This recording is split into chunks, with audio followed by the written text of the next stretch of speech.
Guys ఎప్పుడప్పుడా అని ఎదురు చూస్తున్న మూవీ రానే వచ్చింది. అదే మన భారతీయుడు 2 మూవీ జూన్ 12ని భారీ అంచనాలతో రిలీజ్ అవబోతోంది. ఈ మూవీ మన శంకర్ గారి డైరెక్షన్లో నట విశ్వరూపం మన కమల్ హాసన్ గారి కాంబినేషన్లో రాబోతోంది.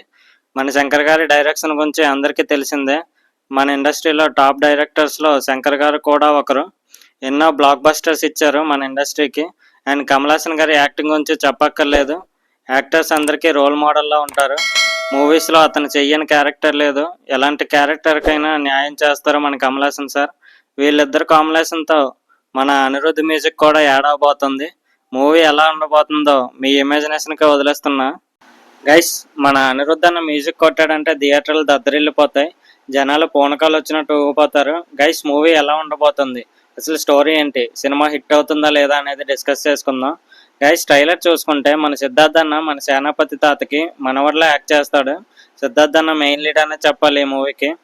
ఎందుకంటే ఫస్ట్ హాఫ్ అంతా మన సిద్ధార్థ్ అన్న కనిపిస్తాడు మూవీ మొత్తం. భారతీయుడి తాత అప్పటి వరకు కనిపించరు పెద్దగా. సిద్ధార్థ్ అన్న అండ్ పీపుల్స్ అంతా చాలా ప్రాబ్లమ్స్ ఫేస్ చేస్తారు. వాటి కోసం మన సిద్ధార్థ్ అన్న చాలా ఫైట్ చేస్తాడు.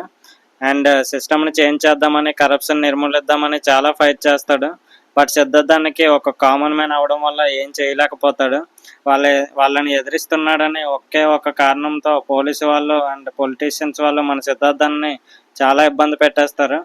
సిద్ధార్థ్ అన్న అండ్ ఇండియన్స్ అంతా మళ్ళీ భారతీయుడు రావాలి, అతను వస్తే కానీ వీళ్ళు మారరు అని డిసైడ్ అవుతారు. ఇంకా సోషల్ మీడియాలో బాగా వైరల్ చేయడం స్టార్ట్ చేస్తారు. భారతీయుడు కంబ్యాక్ ఇవ్వాలి, భారతీయుడు రావాలి అని. అప్పుడు మొదలవుతుంది భయ్య అసలైన యుద్ధం. భారతీయుడి తాత ఒక్కొక్కరుగా కరప్షన్ చేస్తున్న వాళ్ళని చంపి అవినీతిని అంతం చేయడం స్టార్ట్ చేస్తాడు. ఓవరాల్గా ట్రైలర్ చూసుకుంటే మామూలుగా లేదు భయ్య. థియేటర్లో రచ్చలు చెప్తుందని చెప్పొచ్చు. బాక్స్ ఆఫీస్లో కలెక్షన్ల సునామీ వస్తుంది, రాసి పెట్టుకోండి. అనిరుద్ధ్ మ్యూజిక్ అయితే లిటరల్లీ అదరగొట్టేశాడనే చెప్పాలి. ఈ మూవీ ఈ జనరేషన్కి తగ్గట్టు తీశారు భయ్య. ప్రజెంట్ జనరేషన్లో జాబ్స్ ఎలా ఉన్నాయి అండ్ పొలిటీషియన్స్ ఎలా ఉన్నారు, ఫ్రాడ్స్ ఎలా జరుగుతున్నాయి, అవన్నీ కళ్ళకు కట్టినట్టుగా చూపించారు మూవీలో. ఈ ప్రాబ్లమ్స్ అన్నిటికీ మన భారతీయుడి తాత ఎలా సాల్వ్ చేస్తాడో చూడాలంటే మూవీ చూడాల్సిందే. ఈ మూవీ బాక్స్ ఆఫీస్లో ఎంత కలెక్ట్ చేస్తుందో కామెంట్ చేయండి ఫ్రెండ్స్.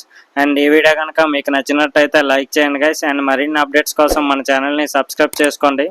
Thanks for watching.